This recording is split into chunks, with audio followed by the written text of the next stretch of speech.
দুপুর আজকে আমাদের হচ্ছে মোচার ঘন্ট। আর দিয়ে দিলাম শুকনো লঙ্কা, গোটা জিরে, তেজপাতা, রেখে দিলাম কুচিয়ে রাখা মাছগুলো। মাছগুলো দিলে খেতে ভালো লাগে যখন খাবেন। মাছগুলো একটু ভালো করে একটু রেখে দিলাম। মাছ রেখেছিলাম পেঁয়াজগুলো আগে থেকে।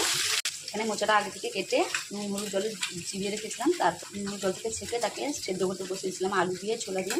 এরপরে দিয়েছি পেস্ট করে রাখা আদা রসুন পেস্ট, আদা রসুনটা পেঁয়াজটা এবারে একটু কষে নিয়েছি। এরপর দিয়ে দেবো টমেটো কুচানো। আদা রসুনের গন্ধটা চলে গেছে। টমেটোটা দেখুন, টমেটোটা মশলার সঙ্গে কেমন মিশে গেছে। এরপরে দেবো গুঁড়ো মশলাগুলো। দিয়ে দিলাম হলুদ গুঁড়ো, জিরে গুঁড়ো, ধনে গুঁড়ো, লঙ্কা গুঁড়ো, কালার জন্য দিলাম একটু কাশ্মীরি লঙ্কা গুঁড়ো। এবারে মশলাটা একটু কষে নিব। মশলাটা হয়ে গেছে, মশলাটা থেকে তেলটা ছেড়ে দিয়েছে দেখুন। এরপরে দিয়ে দেবো সেদ্ধ করে রাখা মোচাটা দিয়ে দিচ্ছি। এবার মোচাটা দিয়ে একটু নাড়াচাড়া করে নিব। হালকা আঁচে এবারে কষাতে হবে।